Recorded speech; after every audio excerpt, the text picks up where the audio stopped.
Islamic scholar Mufti Muhammad Yusuf Tabi Hafizahullah قال الله سبحانه وتعالى University. أجعلتم سقاية الحاج وعمارة المسجد الحرام كمن آمن بالله واليوم الآخر وجاهد في سبيل الله لا يستوون عند الله والله لا يهدي القوم الظالمين۔ اے لوگو، اے مکے والو، کیا تم نے حاجیوں کو پانی پلانا اور مسجد حرام کو آباد کرنا اس کو اس چیز کے برابر سمجھ لیا ہے کہ جو شخص ایمان لاتا ہے اور آخرت پر اللہ پر ایمان لانے کے ساتھ اللہ کے راستے میں جہاد کرتا ہے، لا یستوون عند اللہ، یہ دونوں اللہ کے نزدیک برابر نہیں ہو سکتے، اور اللہ تعالی ظالموں کو ہدایت نہیں دیتا۔ سامعین محترم، اللہ تبارک و تعالیٰ کے دین کو سمجھنا، اس کے اصول اور فروع کو جاننا، اس کے عقائد اور اعمال پر عمل کرنا اور سمجھنا جتنا یہ ضروری ہے، اسی طرح یہ بھی ضروری ہے کہ موقع بننے پر کس کام کو دوسرے پر ترجیح دی جائے۔ اس کی مثال یوں سمجھو کہ میڈیکل کو سمجھنا،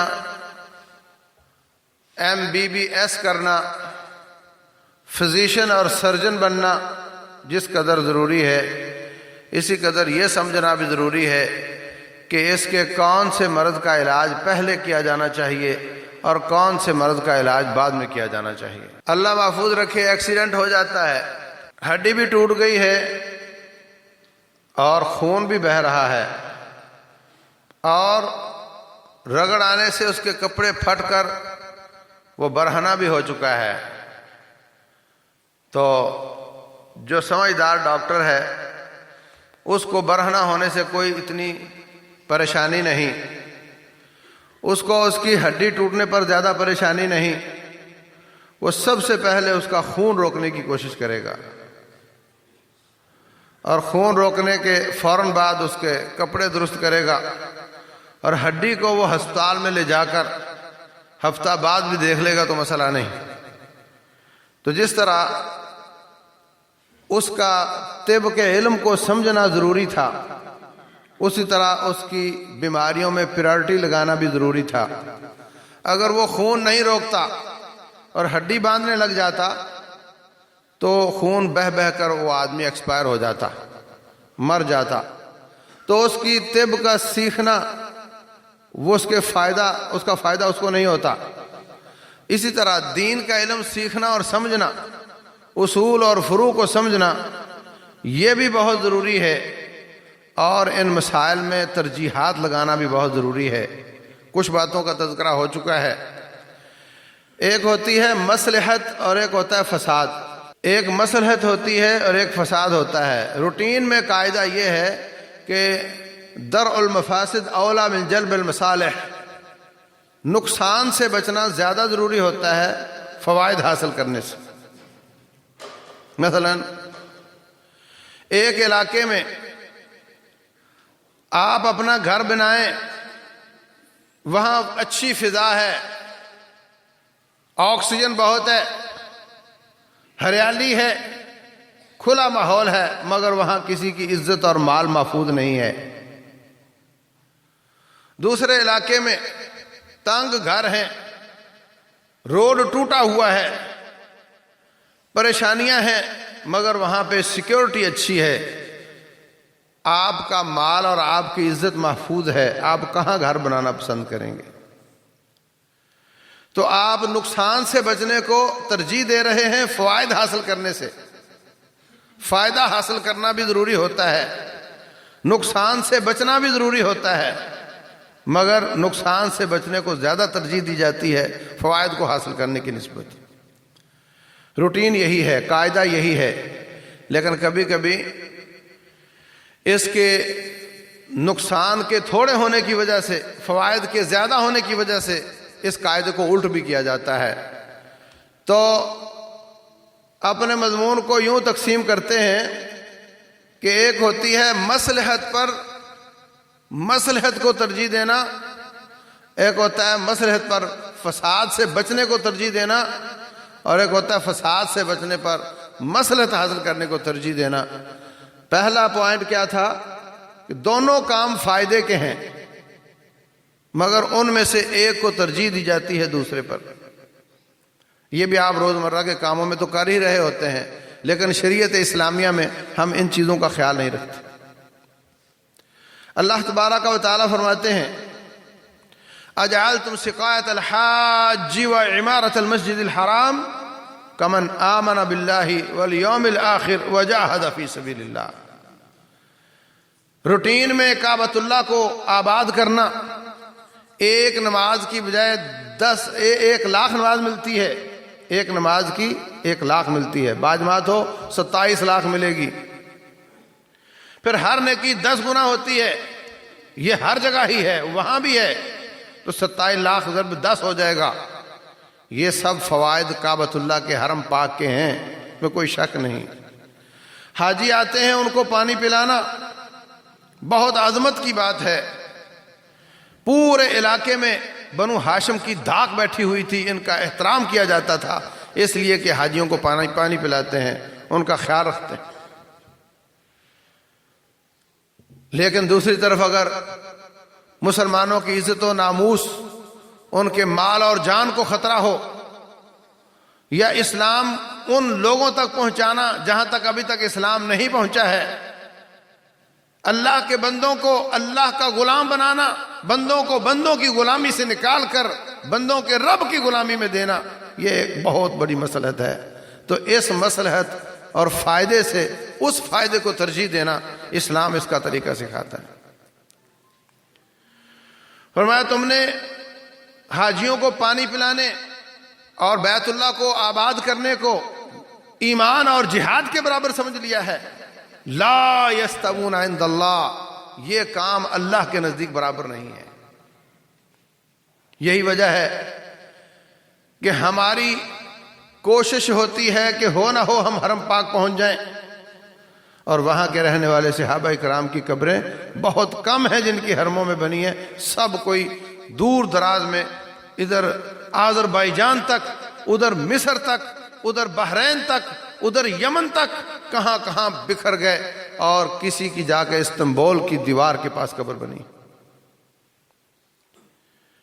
وہ کعبۃ اللہ کے رہنے والے، انہوں نے وہاں کی نمازوں کو، وہاں کی عبادات، ان کی افضلیت کو چھوڑا، اور وہاں سے نکل کر جہاد فی سبیل اللہ میں گئے، اور وہاں جا کر اللہ کے راستے میں شہادتیں پیش کیں۔ انہوں نے اس کو ترجیح دی، اور آج ہم مسلمان ہیں۔ اگر وہ تسبیحاں پکڑ کے حرم پاک میں بیٹھے رہتے تو آج اسلام ہم تک نہیں آتا تھا۔ یہ اس وقت کا بہت بڑا مسئلہ ہے۔ جب یہ جہاد کا ڈنڈا مسلمانوں کے ہاتھ میں تھا، ان کی قیادت میں کافر بھی سکون کے ساتھ رہتا تھا، مسلمان بھی سکون کے ساتھ رہتا تھا، اور جب یہ ڈنڈا ہم نے کافر کو اپنے ہاتھوں سے تھما دیا، اب جو کام ہم کرتے تھے وہ کرتا ہے۔ رسول اللہ صلی اللہ علیہ وسلم کو اطلاع ہوئی کہ عیسائی اپنے گھوڑوں کو کھریاں لگوا رہے ہیں، مدینہ پر حملہ کی تیاری کر رہے ہیں۔ آپ نے فرمایا نغزوہم ولا یغزونا، اب ہم پہل کیا کریں گے، ان کے آنے کا انتظار نہیں کریں گے۔ فرمایا تبوک پر حملہ کرنا ہے، تیار ہو جاؤ۔ ہمیشہ آپ توریہ کیا کرتے تھے، جانا کہیں بتانا کہیں اور کا، تاکہ کوئی خبر دشمن تک نہ پہنچ جائے، اچانک حملہ کرنا۔ لیکن اس دفعہ آپ نے صاف صاف فرمایا کہ ہم نے تبوک جانا ہے، اس کی تیاری کرو، اور سب نے جانا ہے۔ ساتھیوں نے کہا کہ پھل پک چکا ہے، ہفتہ 10 دن کی بات ہے، گندم بھی گھر میں آ جائے گی، کھجوریں بھی آ جائیں گی، ہم اپنے گھروں میں پورا انتظام کر کے جائیں گے، ہمیں کوئی فکر نہیں ہوگی، اور دشمن ابھی آیا بھی نہیں، کوئی ایسی ایمرجنسی بھی نہیں، تو آپ تھوڑا لیٹ فرما لیں۔ فرمایا نہیں، جعل رزقی تحت ظل رمحی، یہ رزق کھیتوں کھلیانوں میں نہیں، اللہ تعالیٰ نے ہمارا رزق نیزے کے نیچے رکھا ہوا ہے۔ پکی پکائی فصلیں چھوڑ کر فوراً نکلنے کا حکم دیا، دشمن کے گھر جا کر 30,000 کا لشکر لے کر بیٹھ گئے۔ دشمن اپنے گھر آئے ہوئے رسول اللہ صلی اللہ علیہ وسلم اور صحابہ اکرام کے مقابلے کے لیے نہیں نکل سکا۔ دور دراز کے گاؤں گوٹھوں کے لوگ، قصبوں کے لوگ آئے، کسی نے جزیہ دے کر سلو کی، کوئی مسلمان ہوا، کسی نے معاہدے کیے، اور آپ وہاں سے فاتحانہ واپس آئے۔ یہ شان تھی آپ کی۔ یہ بھی صحیح بخاری کا واقعہ ہے کہ خیبر پر حملہ کیا، صبح کا وقت تھا، وہ اپنی کسی کلہاڑی لے کر جا رہے تھے کھیتوں کھلیانوں میں، آپ کو آتے ہوئے دیکھ کر کہنے لگے محمد واللہ والخمیس، محمد صلی اللہ علیہ وسلم اور لشکر لے کر آ گئے ہیں۔ اور آپ نے فرمایا انا اذا نزلنا بساحت قوم فساء صباح المنذرین، جب ہم کسی قوم کے میدان میں اترتے ہیں وہ صبح ان کی اچھی نہیں ہوتی۔ آگے بڑھ کر حملے کیے، اسلام کے دائرے کو وسیع کیا، رہتی کسر صحابہ اکرام نے نکالی، عمر بن عبدالعزیز رحمہ اللہ تک اور پیچھے جتنے خلفائے راشدین گزرے، اسلام کو آگے بڑھاتے چلے گئے، ہر جگہ پر امن اور سکون ہو گیا۔ اسلام سے سلامتی آتی ہے، ایمان سے امن آتا ہے، جہاں جہاں ایمان اور اسلام آیا وہاں وہاں امن اور سلامتی آئی، کافر بھی سکون کے ساتھ تھے، مسلمان بھی سکون کے ساتھ تھے۔ پھر آہستہ آہستہ عیاشیاں شروع ہوئیں، آہستہ آہستہ جہاد فی سبیل اللہ کو چھوڑ دیا گیا۔ پھر وہ وقت آیا کہ خلافت اسلامیہ توڑ دی گئی، اس کے حصے بکھرے کر دیے گئے۔ پھر اس کے مقابلے میں UNO بنا، انہوں نے اپنے شکنجے اور اپنے چارٹر میں مسلمان حکومتوں کو قبضے میں لینا شروع کیا۔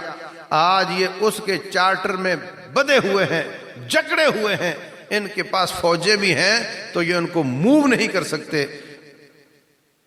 یہ اپنے کسی برما، کشمیر، فلسطین، چیچنیا کسی مسلمان کی مدد کے لیے نہیں جا سکتے۔ الا ماشاء اللہ پاکستان کی فوج نے کئی بار اس طرح کی ہمت کی ہے، ورنہ پورا عالم اسلام وہ اس جکڑے میں جکڑا ہوا ہے اور آگے بڑھنے کی ہمت نہیں ہے۔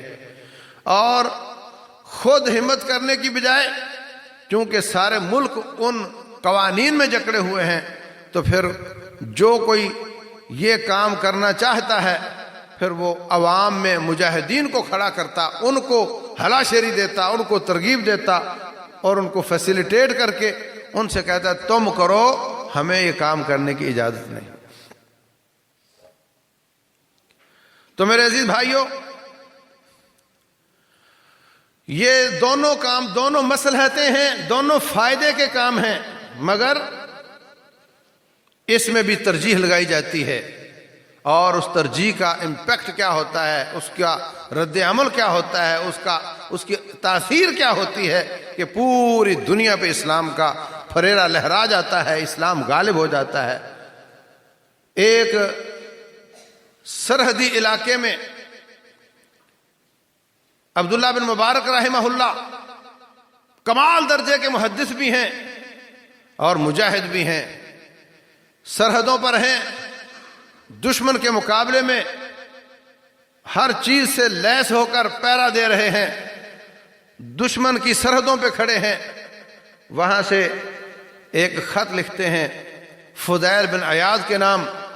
فضیل بن عیاض یہ عابد الحرمین ہے، ہر وقت حرمین میں رہتا، اللہ اللہ کرتا رہتا ہے، اور خط عربی میں لکھا ان کو، یا عابد الحرمین لو ابصرتنا لا علمت انک فی العبادت تلعب، اے عابد الحرمین کاش تو دیکھتا کہ ہم اللہ تعالیٰ کے راستے میں جانیں پیش کر رہے ہیں اور تو عبادت کے ساتھ کھیل رہا ہے۔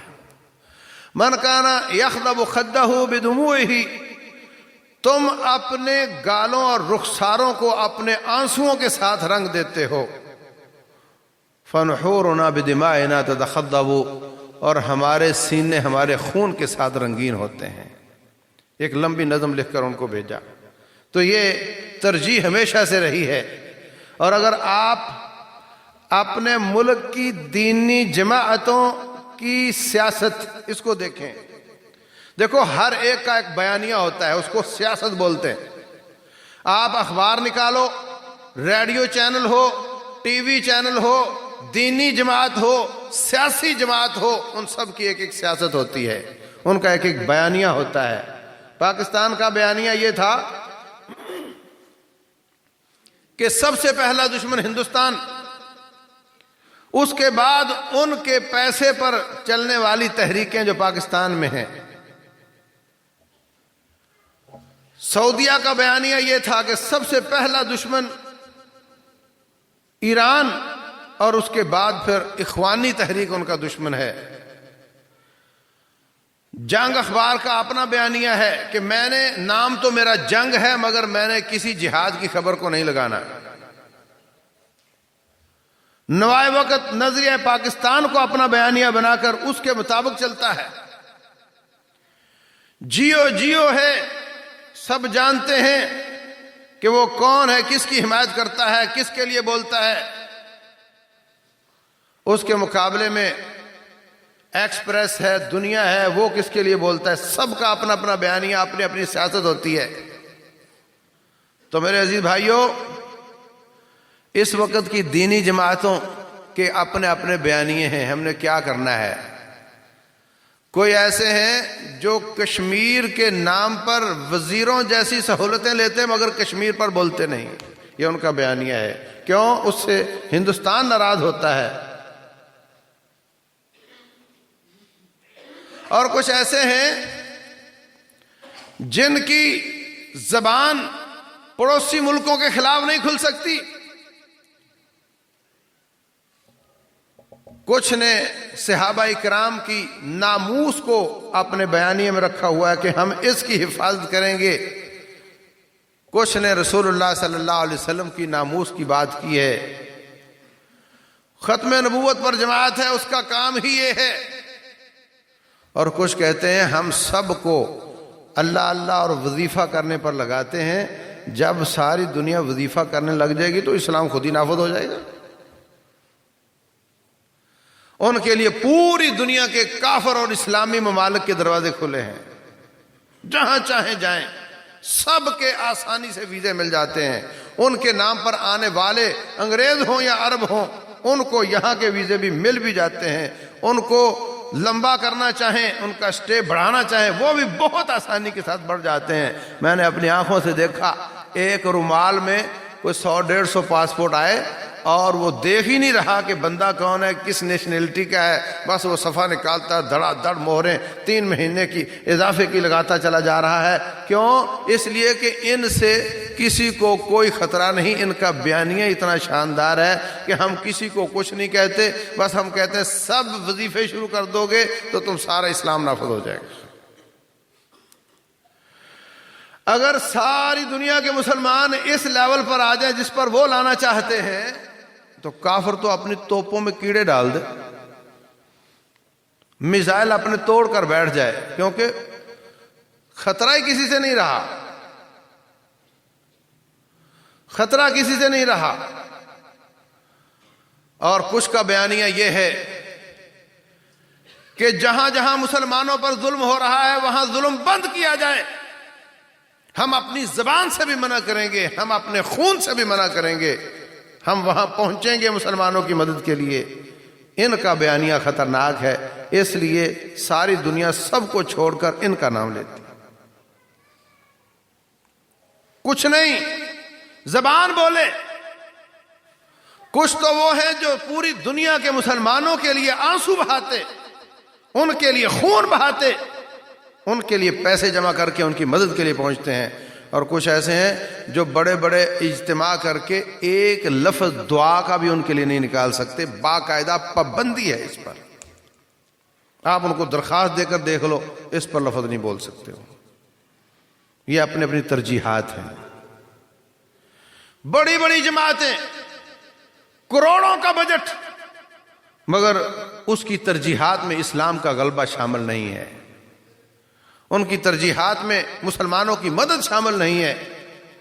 ان کی ترجیحات کیا ہیں؟ چلا کاٹو، ایک ٹانگ پہ کھڑے ہو کر کاٹو، قبرستان میں بیٹھ کر کاٹو، اللہ اللہ کیا کرو، کشف ہو جائے گا، اس کے بعد تمہاری بگڑی بن جائے گی اور بات ختم. اس کے بعد ان کی ترجیحات کیا ہیں؟ چلا کاٹو، ایک ٹانگ پہ کھڑے ہو کر کاٹو، قبرستان میں بیٹھ کر کاٹو، اللہ اللہ کیا کرو، کشف ہو جائے گا، اس کے بعد تمہاری بگڑی بن جائے گی اور بات ختم. اس کے بعد جب جتنے مرید ہوں گے وہ سارے اللہ اللہ کرنے لگ جائیں گے، سب کو تسبیح پکڑا دو، جب وہ سب ٹھیک ہو جائیں گے اسلام خود ہی غالب ہو جائے گا. میرے مصطفیٰ علیہ الصلوۃ والسلام کا بیانیہ یہ نہیں ہے. وہ مکہ سے نکلے، گھر بار چھوڑا، مدینہ پہنچے، وہاں سے واپس مکہ کی طرف لوٹے. ہمیں بھی ہندوستان سے نکالا گیا تھا، اس لیے نہیں کہ ہمیں وہاں روٹی نہیں ملتی تھی. بڑی بڑی جگیروں والے تھے، سب کو چھوڑ کر آئے تھے، ان کو بھی وہاں واپس جانا چاہیے تھا، لیکن یہ یہاں بیٹھ گئے اور یہاں پاؤں پھیلا کر کے بیٹھ گئے. ان کو واپسی بھول گئی. انہوں نے ہمارا آدھا ملک توڑ کر کے الگ کر دیا، ان کی کان پر جوں تک نہیں رینگی. اب وہ باقی ملک کے خلاف باقاعدہ تیاری کر رہے ہیں. سندھ کی سرحد پر تیاریاں ہو رہی ہیں، اندر سے لوگ ان کی حمایت کے لیے کھڑے ہو رہے ہیں، لیکن ان کو کسی بات کی فکر نہیں.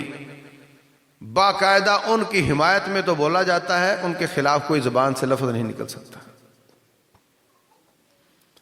تو یہ ترجیحات ہوتی ہیں ہر جماعت کی، ہر امیر کی، جس کی بنیاد پر اس کا وزن کیا جاتا ہے.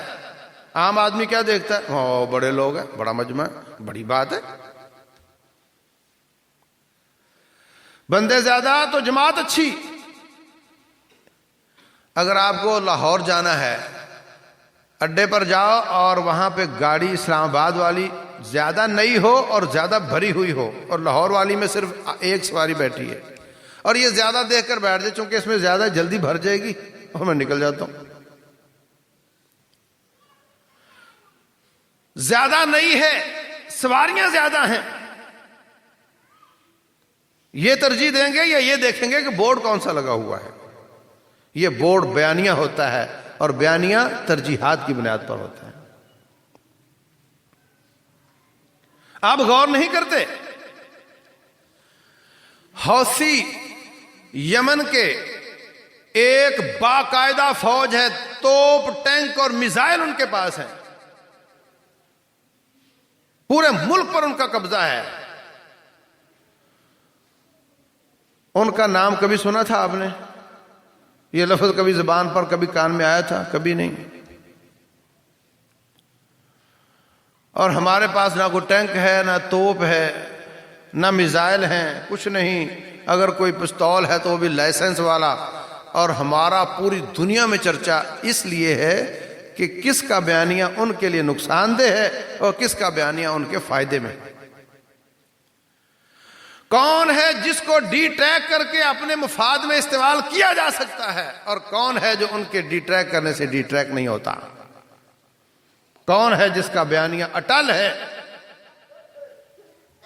ہر ایک کا علاج سوچ لیا جاتا ہے. فلاں سے فتویٰ آئے گا تو اس کا علاج ہو جائے گا، فلاں طرف سے دباؤ ڈال کر اس کو چپ کرایا جا سکتا ہے. لیکن یہ کسی کے فتوے کو نہیں مانتے، کسی کی بات، کسی کے دباؤ میں نہیں آتے، اور یہ خالص اسلام اور مسلمانوں کے لیے کام کرتے ہیں. اس لیے سب سے زیادہ خطرہ یہ ہے. پوری دنیا میں ہم نے ابھی ملی مسلم لیگ کے لیے رجسٹریشن کے لیے کاغذات جمع کروائے. امریکہ کے اسٹیٹ ڈپارٹمنٹ کا باقاعدہ اجلاس ہوا. انہوں نے ایشیا کے ذمہ دار کو پوچھا یہ کیا ہو رہا ہے؟ اس نے کہا مجھے انہوں نے اچانک سرپرائز دیا ہے، مجھے کوئی سمجھ نہیں آئی کیا ہو رہا ہے، میں پوچھ کر بتاتا ہوں. پوچھ کر بتایا، اور ساتھ ہی وزارت داخلہ پاکستان کا لیٹر چلا گیا. الیکشن کمیشن کے پاس کہ ان کو رجسٹر نہیں کرنا. کہاں اجلاس ہو رہا ہے؟ کیا پوری دنیا کے تمام جماعتوں اور واقعات پر ایسے اجلاس ہوتے ہیں؟ یہ بیانیے کی بات ہوتی ہے، یہ ترجیحات کی بات ہوتی ہے. تو میرے عزیز بھائیوں، اس بات کو ترجیح دینا کہ بیت اللہ میں کعبۃ اللہ کو آباد کیا جائے اور حاجیوں کو پانی پلا کر اللہ اللہ کیا جائے، نیکی ہے، یہ بھی کوئی شک کی بات نہیں. لیکن اس بات کو ترجیح دینا کہ باہر نکلا جائے. اس وقت تو مظلوم مسلمان نہیں ہوتے تھے، صرف اسلام کے دائرے کو وسیع کرنے کے لیے جہاد کیا جاتا تھا. آج تو مسلمان امت جگہ جگہ سے کٹی ہوئی ہے، بلیڈنگ ہو رہی ہے. اگر ایک مریض ایکسیڈنٹ میں روڈ پہ گرا ہوا، اس پہ ایک ڈاکٹر کو ترجیح دیتے ہوئے خون بند کرنا ضروری ہے. اس کی روٹی اور اس کا پانی اور اس کا کپڑا یہ ثانوی حیثیت رکھتا ہے، خون پہلی حیثیت رکھتا ہے. تو اسی طرح اگر امت اسلامیہ کے جسم کو دیکھا جائے تو اس کے بھی کپڑے بھی ٹوٹے ہوئے ہیں، کٹے ہوئے ہیں، اور اس کی ہڈیاں بھی ٹوٹی ہوئی ہیں، اور اس کا خون بھی بہہ رہا ہے. اس طرح امت اسلامیہ کے درد رکھنے والے کو سب سے زیادہ ترجیح اس بات کو دینی چاہیے کہ بلیڈنگ ختم ہونی چاہیے. پائلٹ گنوں کے ساتھ نابینا کیا جا رہا ہے تمہاری بچیوں کو. ٹھٹھرتی سردی اور برفوں میں ان کے گھروں کو بارود لگا کر کے گرایا جا رہا ہے، جلایا جا رہا ہے.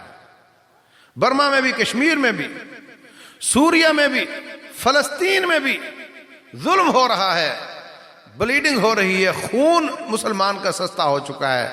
اس وقت اگر آپ طبیب ہیں تو سب سے پہلے اس خون کو روکنا سب سے پہلی ترجیح ہونی چاہیے. ہمارے گھروں میں، ہمارے محلوں میں یتیم بھی ہیں، بے وگان بھی ہیں.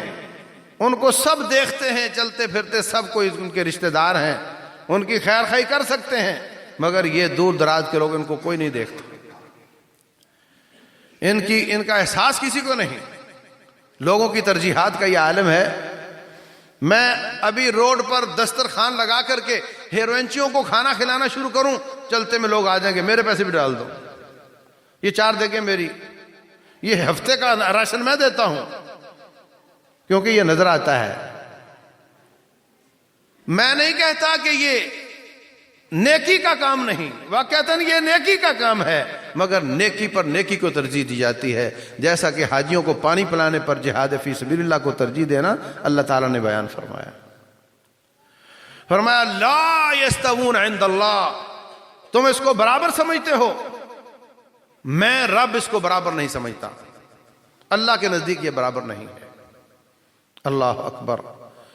پھر ہمارے ہاں سوالات کہہ دو کہ سوال جو کرنا چاہے کر لے، وہاں بھی ترجیح اس کے دماغ میں کیا کیا کس چیز کو ترجیح حاصل ہے اس کا فوراً پتہ چل جاتا ہے. ایک پوچھتا ہے اے اللہ کے رسول دلنی علی عمل یعدل الجہاد فی سبیل اللہ، مجھے بتاؤ کون سا کام جہاد کے برابر ہے. میں یہ کٹنا مرنا نہیں، میں کوئی اس کے متبادل کرنا چاہتا ہوں.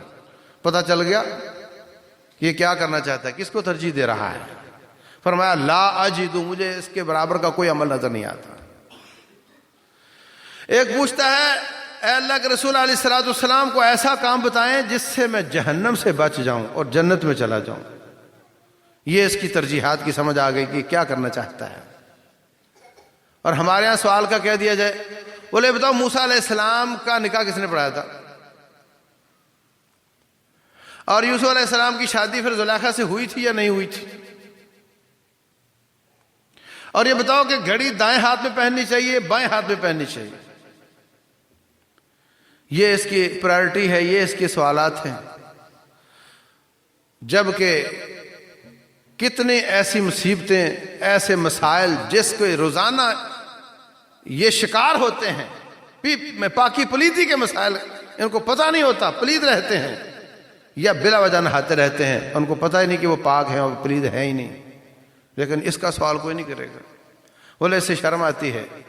رب ذوالجلال والاکرام نے بیان کر دیا، رسول اللہ صلی اللہ علیہ وسلم نے ہم تک پہنچا دیا، اور تجھے شرم آنے لگ گئی ہے. ہم نے تو وہ بتانا جو انہوں نے بیان فرمایا تھا، اس میں شرم کی کون سی بات ہے. سوال کرتے وقت کس سوال کو ترجیح دینی چاہیے. ہم نے واٹس ایپ پہ گروپ بنائے ہوئے ہیں, لوگوں کے سوالوں کے جواب دیتے ہیں, تو آڑی ٹیڑھی کسی کی بھیجی ہوئی 50 حدیثوں کا مجموعہ کاپی کر کے ڈال دے گا, بتائیں یہ ٹھیک ہے کہ نہیں ٹھیک, چلو لگے رہو. تو میرے عزیز بھائیوں, سوالات کرنے میں بھی آپ کے ذہن کی عکاسی ہوتی ہے کہ آپ کن کاموں کو ترجیح دیتے ہیں, آپ کی ترجیحات کیا ہیں. پیسہ خرچ کرنے میں کس کو آپ ترجیح دیتے ہیں؟ رسول اللہ صلی اللہ علیہ وسلم سے ایک شخص کہتا ہے, اے اللہ کے رسول میرے پاس 1 دینار ہے, فرمایا اپنے آپ پر خرچ کرو. کہتا میرے پاس ایک اور ہے, کہا بیوی بچوں پر خرچ کرو. کہتا میرے پاس ایک اور ہے, فرمایا اپنے غلاموں پر اور دوسروں پر خرچ کرو, اور تو زیادہ سمجھتا ہے کہ کس پہ ہمیں خرچ کرنا چاہیے. یہ ترجیحات ہیں. لیکن بسا اوقات ترجیح کو الٹ کرنا پڑتا ہے ضرورت کی شدت کی وجہ سے. رسول اللہ صلی اللہ علیہ وسلم کے پاس کوئی مہمان آیا مسجد میں, ابو طلحہ انصاری رضی اللہ عنہ گھر لے گئے. کھانا صرف بچوں کے لیے اور گھر والوں کے لیے ناکافی تھا, مہمان کی گنجائش نہیں تھی. کہتے ہیں بیوی کو کھانا ان کو کھلا دو, بچوں کو بہلا کر سلا دو, بھوکا سلا دو.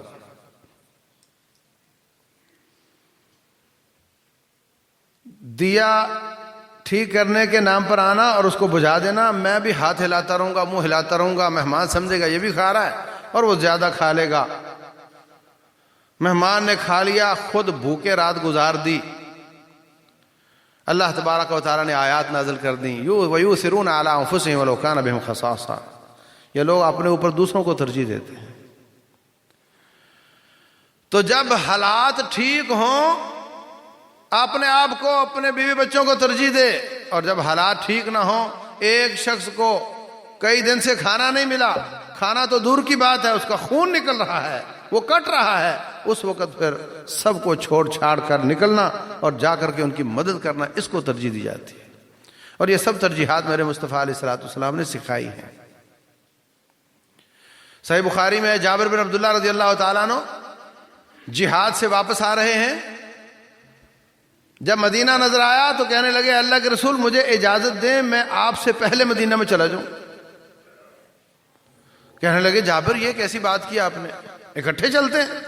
کہا دراصل میں نے شادی کی تھی, نئی شادی کی, ادھر سے جہاد کا آرڈر آ گیا, میں بیوی کو چھوڑ کر جہاد میں نکل گیا. اس طرح ہوتا ہے. ترجیح اصل میں ذات کو, اپنی بیوی اپنے بچوں کو ہے, لیکن جب مسلمانوں پہ تکلیف آتی ہے تو پھر سب چیزوں پر اس کو ترجیح دی جاتی ہے. یہ طریقہ ہو تو کبھی کسی زمانے میں مسلمان مظلوم نہیں ہو سکتا. عمروں پر عمرے کرتے چلے جاتے ہیں, حجوں پہ حج چڑھاتے چلے جاتے ہیں, نیکی ہے, کوئی شک کی بات نہیں. نبی صلی اللہ علیہ وسلم کا حکم ہے تابعوا بین الحج والعمرہ, حج اور عمرے کرتے رہا کرو. فإنہما تنفیان الفقر, اس سے فقیری بھی دور ہوتی ہے, گناہ بھی دور ہوتے ہیں, کوئی شک کی بات نہیں. لیکن جب یہ نظر آئے کہ کچھ اپنے محلے میں, اپنے شہر میں, اپنے ملک میں یا دوسرے ملک کے مسلمانوں کی حاجت زیادہ شدید ہے, تو نفلی حج اور عمرے پر ان کاموں کو زیادہ ترجیح دی جا سکتی. اس میں کوئی شک کی بات نہیں. آپ نے کبھی دیکھا کہ نفلی روزہ رکھنا, اس کی بڑی اہمیت ہے. رسول اللہ صلی اللہ علیہ وسلم نے عبداللہ بن عمر بن عاص سے فرمایا تھا مہینے میں کم از کم 3 روزے رکھا کرو, والحسنۃ بعشر امثالها, نیکی 10 گنا ملتی ہے.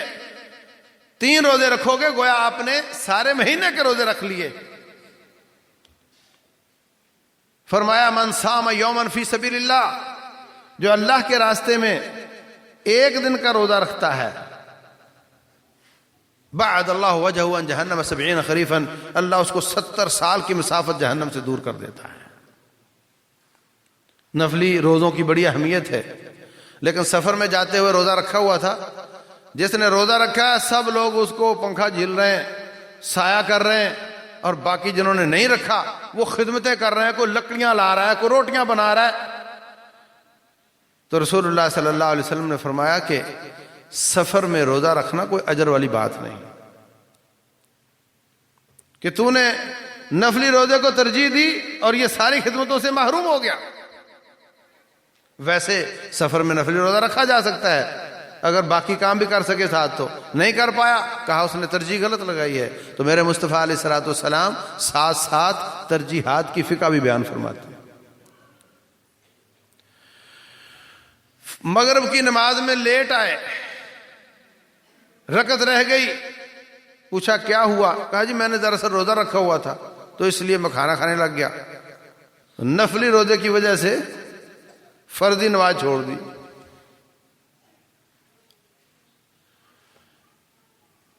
تو فرضی نماز چھوڑنے کی بجائے تو نفل اس کا تھوڑا سا کھانا کھا کر آ جاتا. نفل کی وجہ سے فرض کیوں چھوڑا؟ تھوڑا سا کھانا کھا کر آ جاتا، فرض نماز پڑھنے کے بعد زیادہ کھانا کھا لیتا. اور ہم دیکھتے ہیں کہ رات 10-11 بجے تک ولیمہ چلتا رہا اور پتہ چلا صبح فجر کی نماز کسی نے نہیں پڑھی. اس کو ترجیح ہے اور ادھر اللہ تعالیٰ کا فریضہ جا رہا ہے. ہم دیکھتے ہیں 1 بجے تک جلسہ چلتا رہا اور فجر کی نماز کسی نے نہیں پڑھی. یہ کیا ہے؟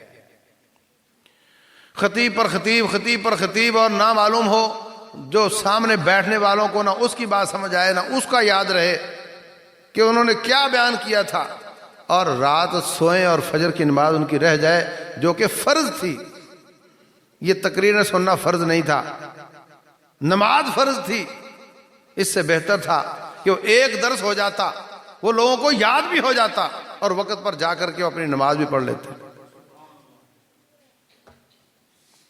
تو یہ سب وہ چیزیں ہیں جہاں ہم ترجیحات لگانے میں غلطیاں کر رہے ہوتے ہیں دونوں فائدے والے کام. درس سننا اور سنانا بھی دعوت اللہ کا کام ہے. اس کی فضیلت پر بات کریں تو گھنٹے گزر جائیں. اور نماز بھی فرض ہے. اور کتنے لوگ سنتیں ادا کرتے کرتے فرض کی جماعت گنوا بیٹھتے ہیں. کیوں بھائی؟ سنت کا معنی ہی یہ ہوتا ہے جس کو نہ کرنے پر گناہ نہ ہو، اور فرض وہ ہوتا ہے جس کو نہ کرنے پر گناہ ہو. تو نے جو فرض تھا اس کو چھوڑا، اس کی جماعت کو چھوڑا. رسول اللہ صلی اللہ علیہ وسلم نے جماعت کو بھی فرض قرار دیا. کیسے؟ فرمایا میں محمد صلی اللہ علیہ وسلم جو پیکر رحمت ہیں، جن کو اللہ تعالیٰ نے رحمت للعالمین بنایا ہے، سب کے لیے شفقت اور رحمت کے پیکر ہیں، اتنا سخت فرماتے ہیں. فرمایا میرا دل چاہتا ہے میں اپنے مسلح پر کسی کو کھڑا کروں اور جا کر کے دیکھوں مدینہ کے جس گھر میں مرد موجود ہیں اور وہ نماز پڑھنے نہیں آئے، ان کے چاروں طرف لکڑیاں لگا کر کے ان کو آگ لگا دوں. نماز پڑھتے ہیں مگر مسجد میں نہیں آتے. آپ کا فتویٰ یہ ہے کہ ان کو زندہ رہنے کا حق نہیں، لیکن عورتیں بھی جل جائیں گی، بچے بھی جل جائیں گے، جبکہ ان پر نماز فرض نہیں، جماعت فرض نہیں. اس لیے آپ نے یہ کام نہیں کیا. تو میرے عزیز بھائیوں، جماعت بھی فرض ہے. جماعت کو چھوڑ دیا نفل کے لیے جس کو بعد میں بھی ادا کیا جا سکتا تھا. لیکن افسوس یہ ہے کہ یہ بات جو ہم کرتے ہیں ہمیں اس کا باقاعدہ سبق پڑھایا جاتا ہے کہ سنتیں یہ نہیں چھوڑنی. کسی سے پوچھو عشاء کی رکعات کتنی؟ بولے 17. اچھا تو اگر 15 پڑھ لے تو بولے نماز نہیں ہوگی. حالانکہ کوئی شخص کتاب و سنت سے 17 رکعتیں ثابت نہیں کر سکتا. پہلی بات. دوسری بات یہ کہ اللہ نے فرض کیے 4 اور باقی کر دیا ہم نے. اور وہ بیچارہ یا تو 17 پڑھتا ہی نہیں، اگر پڑھتا ہے تو کوے کی طرح ڈھونگے مارتا، آیا گیا اور نکل گیا. رسول اللہ صلی اللہ علیہ وسلم کے زمانے میں اس طرح کسی شخص نے نماز پڑھی تیز، آپ نے فرمایا ارجع فصلی فإنک لم تصلی، جا کر کے نماز پڑھ، تو نے نماز نہیں پڑھی. یہ نہیں کہا تیری نماز ناقص تھی، کمزور تھی، قبول نہیں ہوئی. فرمایا تو نے حرکتیں جو کی ہیں یہ نماز تھی نہیں. وہ پھر گیا، پھر تیز پڑھ کر آیا، پھر وہی فرمایا. تیسری بار بھی وہی فرمایا. پھر کہتا حضرت آپ مجھے سمجھا دیں, مجھے تو غلطی سمجھ نہیں آ رہی. آپ نے فرمایا جب بھی نماز پڑھو تسلی کے ساتھ نماز پڑھو. وہ ان 17 کی جگہ پہ 4 تسلی کے ساتھ پڑھ لیا ہوتا, رب ذوالجلال کے نزدیک بے نماز نہیں ہوتا تھا, اس کی وہ قبول ہو جاتی. تو یہ سب ترجیحات کے مسائل ہیں, انشاءاللہ اسی موضوع پر مزید عرض کریں گے. اللہ تبارک و تعالی ہمیں جیسے کتاب و سنت کو سمجھنے کی توفیق دے, اسی طرح کتاب و سنت میں ترجیحات کی بھی اللہ ہدایت اور فہم اور ادراک عطا فرمائے. وما علینا الا